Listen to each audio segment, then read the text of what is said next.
Taiwan দখলের প্রস্তুতি নিচ্ছে চীন, মোকাবেলার উপায় নিয়ে চিন্তিত পেন্টাগন। গাজা ও ইরান যুদ্ধের ফলে বিশ্বব্যাপী ছড়িয়ে পড়েছে তীব্র ইহুদি বিদ্বেষ। হিজবুল্লাহ ড্রোন হামলা থেকে রক্ষায় কমব্যাট ভেহিকেলে নেট স্থাপন ইসরায়েল আর্মির। বিডিভিউজ ইনফোটেনমেন্টে স্বাগত জানাচ্ছি আমি সুস্মিতা দাস।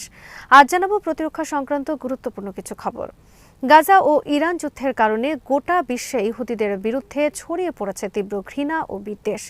বিশ্বের বিভিন্ন দেশে ইহুদিদের বিরুদ্ধে ঘটছে হামলার ঘটনা।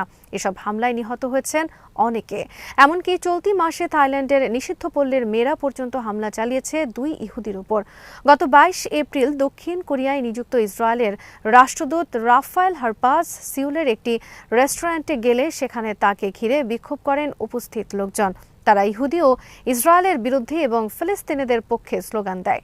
এ সময় বিক্ষোভকারীরা রাষ্ট্রদূতের টেবিল ঘিরে স্লোগান দিতে থাকেন, আপনার হাতে রক্ত, আপনারা গণহত্যাকারী।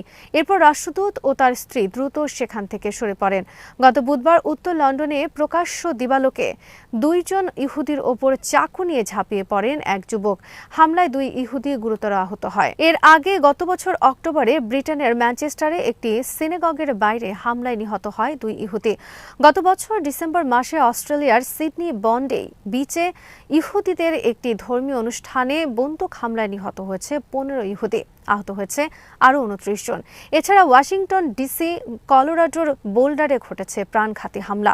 তেল আবিব বিশ্ববিদ্যালয়ের প্রতিবেদন অনুযায়ী 2025 সালে পশ্চিমা দেশগুলোতে ইহুদি বিরোধী সহিংসতায় 20 জন নিহত হয়েছেন, যা গত 30 বছরের মধ্যে সর্বোচ্চ। 2026 সালের মার্চ মাসে ইরান যুদ্ধের সূচনার পর মাত্র এক সপ্তাহেই বিশ্বব্যাপী ইহুদি বিদ্বেষী ঘটনা 34% বৃদ্ধি। 2025 সালে যুক্তরাজ্যে মোট 3,700টি বিদ্বেষমূলক ঘটনা রেকর্ড করা হয়।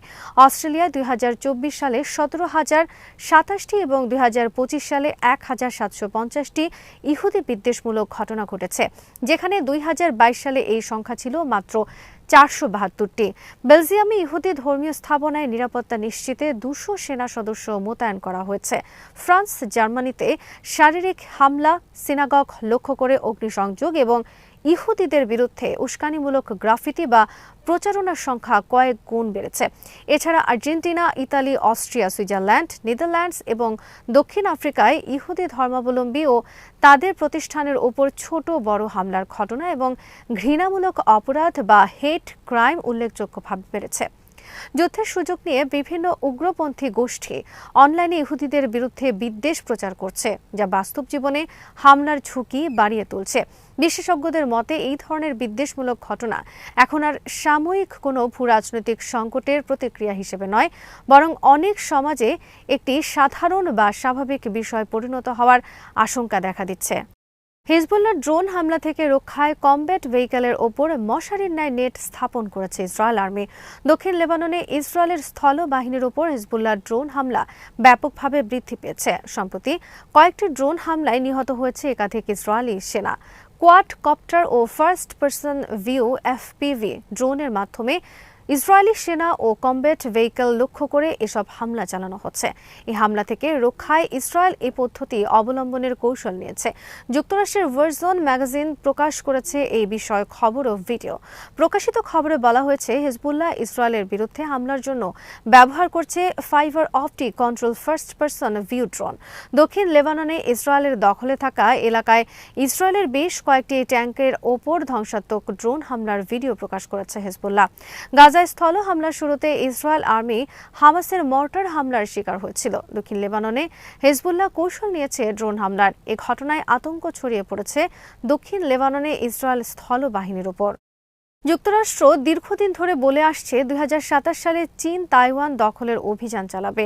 আর যুক্তরাষ্ট্রের ভেনেজুয়েলা ও ইরান আগ্রাসনের ফলে চীনের জন্য তাইওয়ান আগ্রাসনে এখন আর কোনো বাধা নেই বলে মনে করেন অনেক বিশ্লেষক।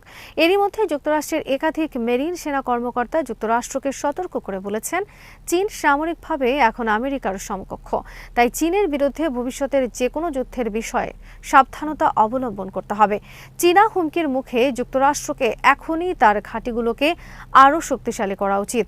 মেরিন লেফটেন্যান্ট জেনারেল স্টিফেন স্কেলেনকা সহ আরও কয়েকজন কর্মকর্তা একই হুঁশিয়ারি উচ্চারণ করেছেন।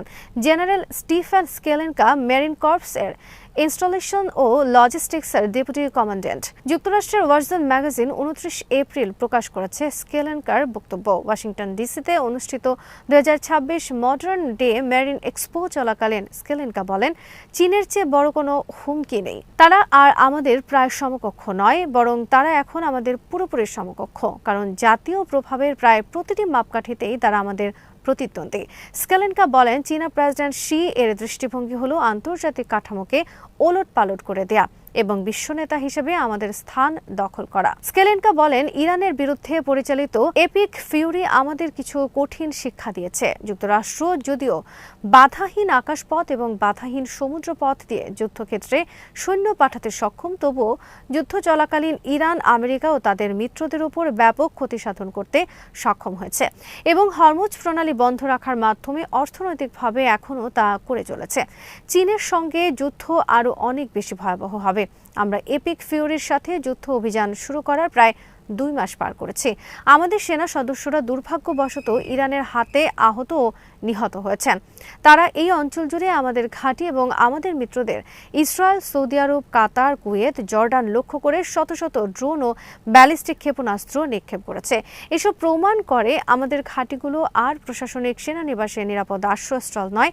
আমাদের ঘাঁটিগুলোকে এখন থেকেই যুদ্ধ পরিচালনার ইউনিট হিসেবে দেখা শুরু করতে হবে। ঠিক যেমন আমাদের ডিভিশন, উইং এবং মেরিন এক্সপেডিশনারি ইউনিট যুদ্ধ পরিচালনার ইউনিটগুলো গুরুত্বপূর্ণ।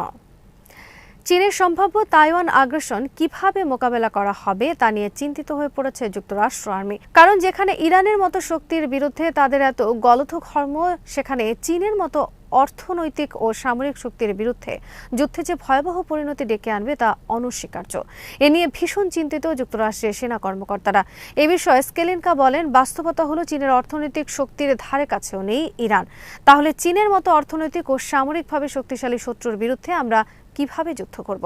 তিনি বলেন, ইরান দেখিয়ে দিয়েছে কিভাবে একটি মধ্যম স্তরের শক্তি তার চেয়ে অনেক বেশি শক্তিশালী একটি বাহিনীকে ঝুঁকির মধ্যে ফেলতে পারে। একটি শিক্ষণীয় প্রতিষ্ঠান হিসেবে আমাদের জিজ্ঞাসা হলো, এই যুদ্ধ থেকে পাওয়া প্রতিটি শিক্ষাকে আমরা কিভাবে সামনে এগিয়ে নিয়ে যাব এবং চীনের সাথে সংঘাতে আধিপত্য বিস্তারের জন্য আমরা যে সমানভাবে প্রস্তুত তা কিভাবে নিশ্চিত করব।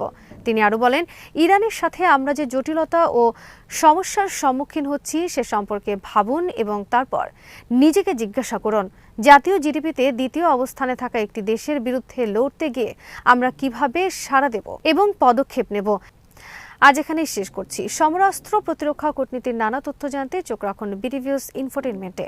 চ্যানেলটি ভালো লাগলে সাবস্ক্রাইব করুন, সংযুক্ত থাকুন আমাদের ফেসবুক পেজে।